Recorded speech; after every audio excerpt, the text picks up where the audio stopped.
बीमा धारक को बीमा का लाभ तभी मिलता है जब वह नुकसानों से प्रभावित होता है। संपूर्ण बीमा उद्योग बीमा धारक को होने वाले नुकसानों के प्रति संवेदनशील होता है और उत्पन्न होने वाले दावों को अधिक से अधिक सौहार्दपूर्ण ढंग से और जल्द से जल्द निपटने की कोशिश करता है। दावों पर कार्रवाई के इस मॉड्यूल में आपका स्वागत है। इस मॉड्यूल में हम निम्न बातें सीखेंगे: नुकसान का आकलन और दावा निपटान, दावों की श्रेणियां, मध्यस्थता और विवादों के समाधान की अन्य प्रणालियां। चलिए अब हम नुकसान का आकलन और दावा निपटान इस विषय पर चर्चा करते हैं। दावों या नुकसान का आकलन यह निर्धारित करने की प्रक्रिया है कि क्या बीमा धारक को हुआ नुकसान बीमा कंपनी में कवर किया गया था, अर्थात नुकसान किसी अपवर्जन के तहत नहीं आता है और किसी वारंटी का उल्लंघन नहीं हुआ है। दावों का निपटान निष्पक्षता से होना चाहिए। बीमा कंपनी के लिए दावों का शीघ्र निपटान उसकी सेवाओं की कार्यकुशलता का एक मानक है। दावों पर कार्रवाई करने में लगने वाले समय को लेकर हर कंपनी के पास आंतरिक दिशा निर्देश होते हैं, जिसे आमतौर पर टर्न अराउंड टाइम (TAT) कहा जाता है। कुछ बीमा कंपनियों ने बीमा धारक के लिए ऑनलाइन जांच करने की सुविधा भी प्रदान की है, तो कुछ बीमा कंपनियों ने दावों पर तेजी से कार्रवाई करने के लिए दावा केंद्र भी बनाया है। हालांकि ज्यादातर कंपनियां अपने टर्न अराउंड टाइम (TAT) से बंधी होती है, फिर भी एजेंट के लिए गैर जीवन बीमा के उन पहलुओं को जानना महत्वपूर्ण है जिन पर दावे के निपटान के समय विचार किया जाता है, जैसे कि क्या नुकसान का कारण बनने वाली घटना पॉलिसी के दायरे में आती है? क्या बीमा धारक ने अपने हिस्से की पॉलिसी की शर्तों का पालन किया है? सर्वे की रिपोर्ट यह बताएगी कि वारंटियों का पालन किया गया है या नहीं। पॉलिसी की चालू अवधि के दौरान प्रस्तावक द्वारा परम सद्भाव का पालन किया जाना, नुकसान की घटना होने पर नुकसान को कम से कम करने के उपाय को अपनाना बीमा धारक का कर्तव्य है तथा हर्जाने की देय राशि बीमा राशि पर निर्भर करती है। हालांकि देय राशि निम्न बातों पर निर्भर करेगी: प्रभावित संपत्ति में बीमा धारक के बीमा योग्य हित की सीमा, बचाए गए सामान का मूल्य, अल्प बीमा लागू किया जाना, योगदान और प्रस्थापन की शर्तों को लागू किया जाना। जीवन बीमा संबंधी दावों के मामले में बीमा कंपनी यह जांच करती है कि क्या पॉलिसी की शर्तों का उल्लंघन नहीं किया गया है, परम सद्भाव का पालन किया गया है और धोखा देने के इरादे से किसी महत्वपूर्ण तथ्य को नहीं छिपाया गया है। चलिए अब हम दावों की विविध श्रेणियों को समझते हैं। बीमा दावे इन श्रेणियों के तहत आती है। मानक दावे ये ऐसे दावे हैं जो पॉलिसी के नियमों और शर्तों में साफ तौर पर लिखे होते हैं। दावों का आकलन चुनी गई बीमा राशि और स्कोप के साथ-साथ बीमा की विभिन्न श्रेणियों के लिए निर्धारित क्षतिपूर्ति के अन्य तरीकों को ध्यान में रखकर किया जाता है। औसत की शर्त: कुछ कुछ पॉलिसियों में एक शर्त होती है जो किसी संपत्ति के वास्तविक मूल्य से कम की बीमा राशि पर बीमा करने के लिए बीमा धारक पर जुर्माना लगाती है। इसे अल्प बीमा कहा जाता है। कोई दावा उत्पन्न होने पर बीमा धारक को वह रकम मिलती है जो अल्प बीमा की मात्रा के अनुसार उसके वास्तविक नुकसान से आनुपातिक रूप से घटाकर तय की जाती है। ऐसी स्थितियां गैर जीवन बीमा के मामले में ज्यादा होती है। दैविक घटनाओं के खतरे। आपदाकारी नुकसान, तूफान, चक्रवात और भूकंप जैसे प्राकृतिक खतरों को दैवीय घटना से जुड़े खतरे कहते हैं। इन खतरों से प्रभावित क्षेत्र में बीमा कंपनी की कई पॉलिसियों को नुकसान हो सकता है। गैर जीवन बीमा दावों की श्रेणियों के आकलन के लिए सर्वेयर नियुक्त किए जाते हैं। ऐसे बड़े और आपदाकारी नुकसानों में सर्वेयर से फौरन नुकसान की साइट पर पहुंचकर नुकसान का शीघ्र आकलन करने और नुकसान कम करने के उपाय अपनाने को कहा जाता है। साथ ही बीमा कंपनियों के अधिकारी भी नुकसान की जगह पर जाते हैं ताकि नुकसान की प्रकृति और दायरे का फौरन और तत्काल अंदाजा लगा सके। अगर सर्वेयर को नुकसान के आकलन के संबंध में कुछ समस्याओं का सामना करना पड़ता है, तो प्राथमिक रिपोर्ट भी सबमिट की जाती है। साथ ही बीमा कंपनियों से मार्गदर्शन और निर्देश मांगा जाता है।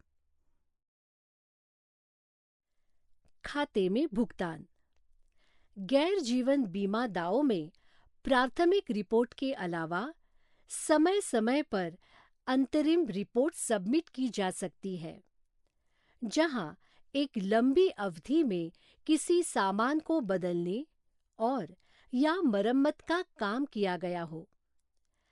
अंतरिम रिपोर्ट बीमा कंपनी को नुकसान के आकलन में होने वाली प्रगति का एक अंदाजा भी देती है। साथ ही यह बीमा धारक के अनुरोध पर दावों के खाते में भुगतान की सिफारिश में भी मदद करती है। यह आम तौर पर तब होता है जब नुकसान बड़ा हो और आकलन पूरा होने में कुछ समय लग सकता हो। अगर दावा सही पाया जाता है, तो दावेदार को भुगतान करके कंपनी के रिकॉर्ड में उसकी एंट्री की जाती है। कुछ मामलों में ऐसा हो सकता है कि बीमा धारक वह व्यक्ति न हो जिसे पैसे दिए जाने हैं। सह बीमा कंपनियों और पुनर्बीमा कंपनियों से उचित धनराशि, अगर कोई हो, प्राप्त की जाती है। दावों का निपटान सिर्फ पॉलिसी के तहत डिस्चार्ज प्राप्त होने के बाद ही किया जाता है। डिस्चार्ज रसीद का एक नमूना स्क्रीन पर दिखाया गया है। निपटान के बाद की कार्रवाई। जोखिम अंकन के संबंध में गैर जीवन बीमा दावों के निपटान के बाद की जाने वाली कार्रवाई बीमा की अलग-अलग श्रेणी के मामले में अलग-अलग होती है। उदाहरण: किसी अग्नि बीमा पॉलिसी के तहत बीमा राशि दावा भुगतान की रकम की सीमा तब तक कम हो जाती है। हालांकि यथानुपात प्रीमियम भुगतान करके उस राशि को बहाल किया जा सकता है जिसे दावा भुगतान की रकम से घटा दिया गया था, या व्यक्तिगत दुर्घटना पॉलिसी के तहत पूंजीगत बीमा राशि के भुगतान पर पॉलिसी रद्द हो जाती है। व्यक्तिगत विश्वसनीयता गारंटी पॉलिसी के तहत दावे का भुगतान होने पर पॉलिसी अपने आप खत्म हो जाती है। साल्वेज। साल्वेज अर्थात गैर जीवन बीमा से मिलने वाली क्षतिग्रस्त संपत्ति, जैसे मोटर, अग्नि, कार्गो आदि। उदाहरण: जब मोटर बीमा दावों का भुगतान पूर्ण नुकसान के आधार पर किया जाता है, तो क्षतिग्रस्त वाहन को बीमा कंपनी अपने पास रखती है। साल्वेज का निपटान इस प्रयोजन के लिए बीमा कंपनियों द्वारा निर्धारित प्रक्रिया के अनुसार किया जाता है। नुकसान का आकलन करने वाले सर्वेयर भी निपटान के तरीकों से जुड़े सुझाव दे सकती है। रिकवरी: दावों के निपटान के बाद बीमा अनुबंधों के लिए लागू प्रस्थापन अधिकारियों के तहत बीमा कंपनियां बीमा धारक के अधिकारियों और उपयोगों के साथ-साथ भुगतान की गई हर्जाने की रकम ऐसे तीसरे पक्ष से वसूल करने की हकदार होती है, जो संबंधित लागू कानूनों के तहत नुकसान के लिए जिम्मेदार हो सकती है। उदाहरण: कंसाइनमेंट की डिलीवरी नहीं होने के मामले में परिवहन कंपनियां नुकसान के लिए जिम्मेदार होती हैं। पोर्ट ट्रस्ट उन सामानों के लिए उत्तरदायी होता है जो सुरक्षित तरीके से लैंड कर गए लेकिन उसके बाद गायब हो गए। दावा संबंधी विवाद: सबसे अच्छे प्रयासों के बावजूद भुगतान में देरी हो सकती है।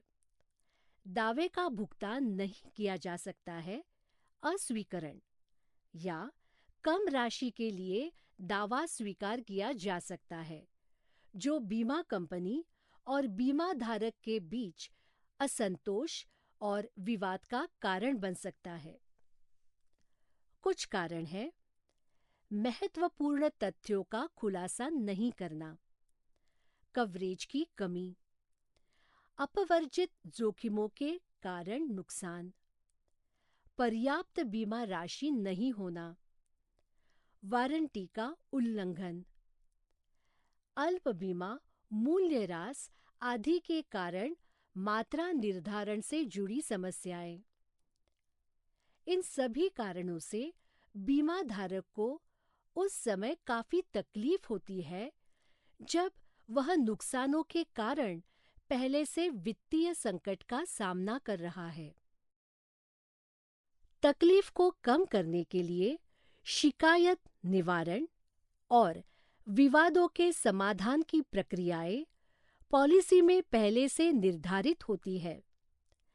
अग्नि या संपत्ति बीमा पॉलिसियों में मध्यस्थता या आर्बिट्रेशन की शर्त होती है।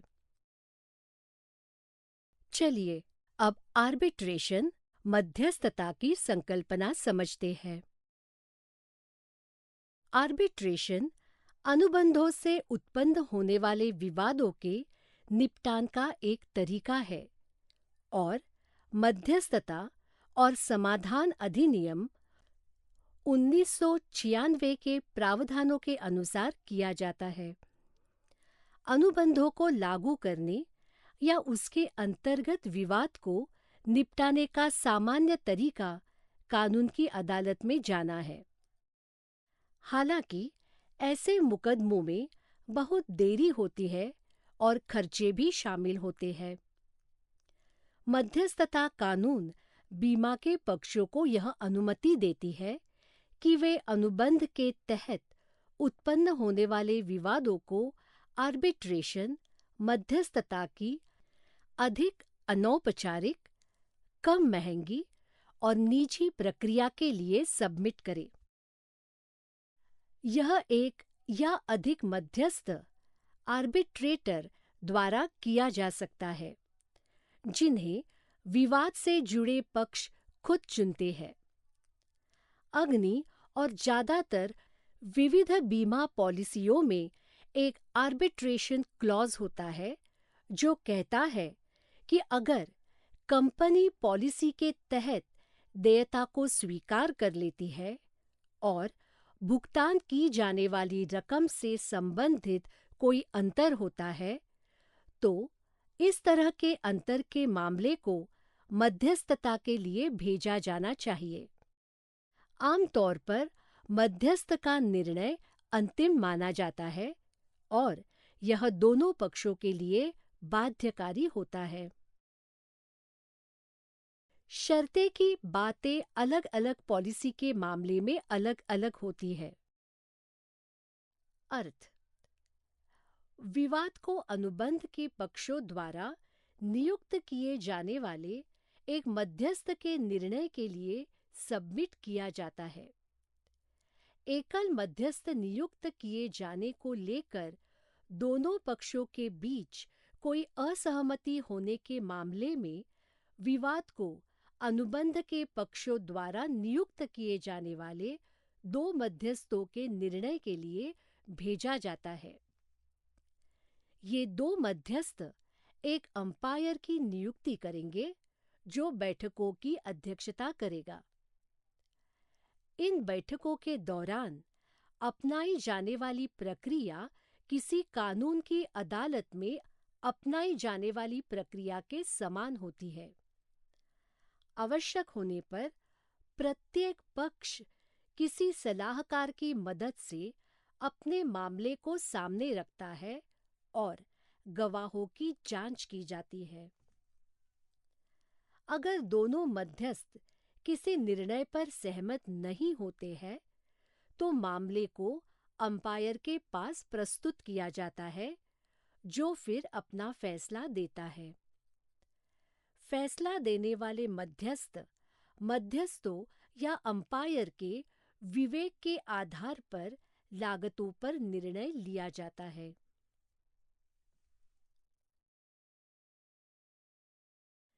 देयता के सवाल से जुड़े विवादों को मुकदमे के जरिए निपटाया जाता है। उदाहरण: अगर बीमा कंपनियां यह तर्क देती है कि हर्जाना देय नहीं है क्योंकि नुकसान को पॉलिसी के तहत कवर नहीं किया गया था, इस मामले का फैसला कानून की अदालत में किया जाएगा।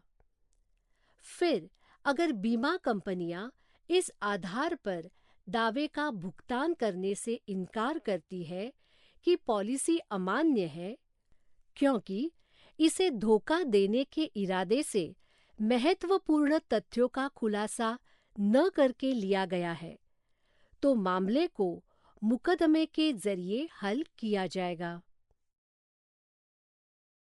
चलिए अब हम विवादों के समाधान की अन्य प्रणालियां सीखते हैं।